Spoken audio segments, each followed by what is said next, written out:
ITV के founder और promoter Kartik Sharma ने राज्यसभा चुनाव के लिए निर्दलीय उम्मीदवार के तौर पर नामांकन किया।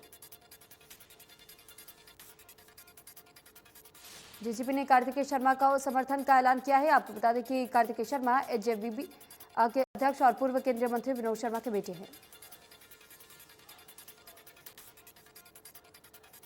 हरियाणा में राज्यसभा की 2 सीटें खाली हो रही हैं, जिसके लिए कांग्रेस पार्टी की तरफ से अजय माकन को पार्टी ने उम्मीदवार बनाया है और अजय माकन ने चंडीगढ़ में राज्यसभा के लिए नामांकन दाखिल किया। कांग्रेस नेता रणदीप सुरजेवाला ने राजस्थान से राज्यसभा का नामांकन भरा। रणदीप सुरजेवाला के साथ राजस्थान के सीएम अशोक गहलोत और सचिन पायलट भी मौजूद रहे।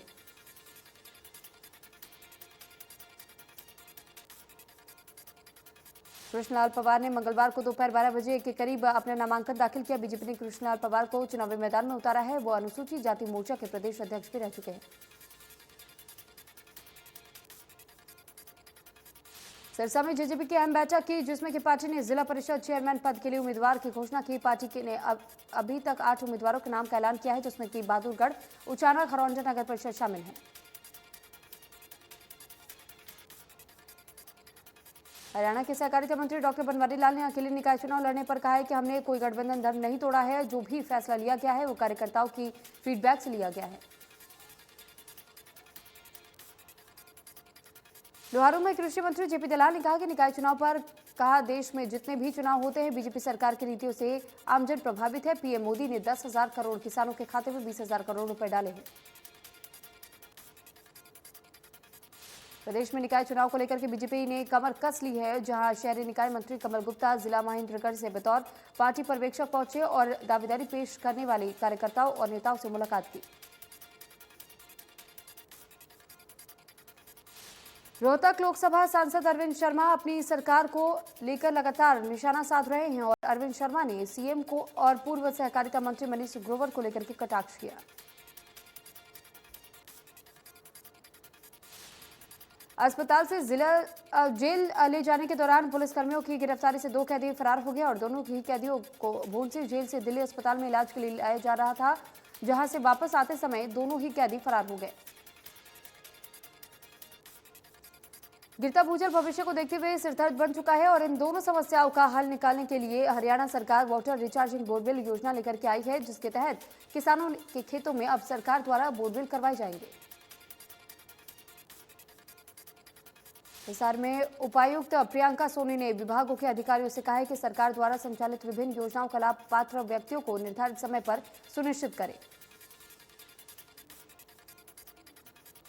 स्वास्थ्य विभाग के सीएससी राजीव अरोड़ा ने स्वास्थ्य अधिकारियों की बैठक के बाद से नागरिक अस्पताल का निरीक्षण किया और जहां पर दंत विभाग के एक चिकित्सक के आधे दिन की छुट्टी पर जाने के चलते नोटिस जारी करके स्पष्टीकरण मांगा गया। बेंगलुरु में किसान नेता राकेश टिकैत पर स्याही फेंकने का मामला गरमाता जा रहा है और हिसार के कई संगठन अपनी मांग को लेकर के एसडीएम को ज्ञापन सौंपेंगे। किसानों का मांग है कि स्याही फेंकने वाले पर केंद्र सरकार की तरफ से कार्रवाई की मांग की गई। हरियाणा में 6 मार्गिया अंबाला नारनौल 152D हाईवे बनकर के तैयार हो चुका है, जिसका उद्घाटन पीएम मोदी जून के पहले हफ्ते में करेंगे। सरकारी और प्राइवेट स्कूलों में 1 जून से 30 जून तक ग्रीष्मकालीन की छुट्टियां रहेंगी और इस बार इन छुट्टियों में सरकारी स्कूलों में पढ़ने वाले छात्र छात्राओं को ऑनलाइन पढ़ाया जाएगा। पंचकुला में 2 महिलाओं से अवैध हथियार के साथ 4 करोड़ से ज्यादा कैश हुआ बरामद। 8 घंटों तक 3 नोट गिनने वाले मशीनों से हुई कैश की गिनती। यमुनानगर पुलिस को बड़ी कामयाबी मिली है। पुलिस ने 50 लाख की लूट और हत्या मामले में मुख्य आरोपी को गिरफ्तार कर लिया है। हरियाणा में पिछले 24 घंटे में कोरोना के 161 नए मामले सामने आए हैं और 289 मरीजों ने कोरोना को मात दी है। गर्मी से राहत मिलने के बाद से अब ज्यादातर राज्यों में प्री मानसून बारिश की शुरुआत हो चुकी है। कुछ दिनों के बाद से बिहार, झारखंड और छत्तीसगढ़ में मानसूनी बारिश शुरू हो सकती है।